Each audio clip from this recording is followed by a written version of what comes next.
Hi, I'm Jimmy Peña, and this is my Power Rack series. I'm an exercise physiologist. I study the effects of endurance training on muscle size and strength in competitive bodybuilders. I then began writing for Muscle and Fitness magazine and later became the fitness editor worldwide for Muscle and Fitness and Muscle and Fitness Hers. And I've been really blessed to work with some incredible individuals, including Mario Lopez, Tyler Perry, and LL Cool J. My purpose now is to develop Prayfit.com, where we help people stay healthy from the inside out. Today we're taking you through the Power Rack series. The Power Rack is probably the most underutilized piece of equipment in gyms everywhere. Specifically, we're going to take you through 3 techniques: isometrics, partials, and reverse movements.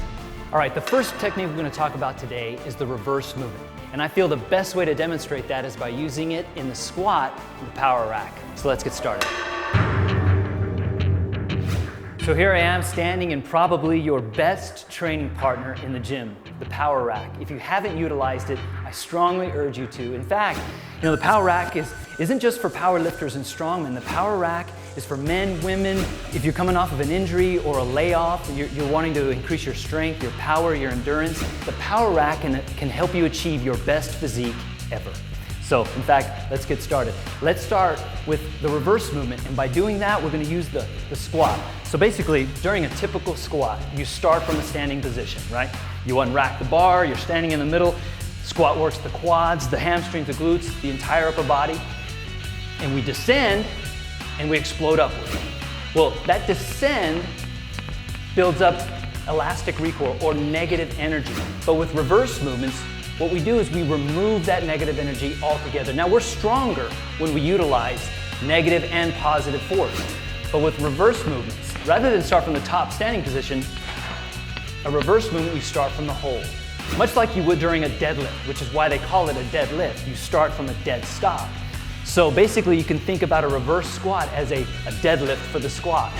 So starting in the bottom, releasing the energy, pressing through the floor, abs in tight, chest up, boom, to a standing position. Now, you come down and you actually let the bar settle on the safeties, releasing that negative energy.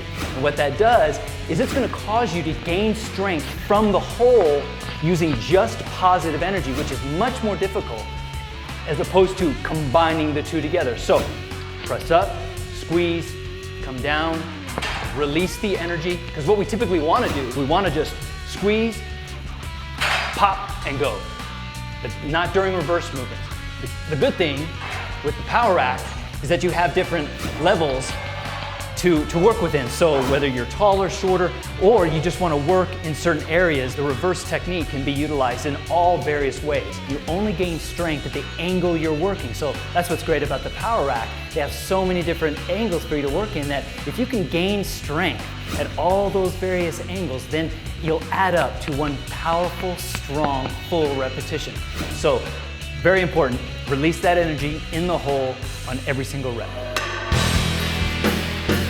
Now that we've gone over the reverse movement, I'd like to go over a few tips for the squat in general that'll help you with the reverse as well as the general squat. First of all, when you unrack the bar, make sure your thumbs are wrapped around the bar. What you don't want to do is have the bar slide off, so wrap those thumbs. When you unrack the bar, walk out nice and slowly. Put your feet about shoulder width apart, toes pointed out. Get a good, stable base. When you go down nice and slow and then explode upward. Basically, what you want to be thinking of is if you're sitting down into a chair, keeping your chest up, your abs in tight, flexing the legs. What you don't want to do, you don't want to lift the bar. What you want to do is you want to press through the floor with your feet. It's a leg press through the floor. So basically, the chest is up, butt is out, abs are in tight. You go down nice and slowly, and then explode upward, pressing through the floor with your feet, and that's the squat. Now that we've gone over reverse movements, you can apply the technique to other exercises, including the overhead press and the bench press. I'm Jimmy Peña. If you want to ask me anything about reverse movements or the Power Rack series, check me out on Body Space. And for more information like this, go to Bodybuilding.com.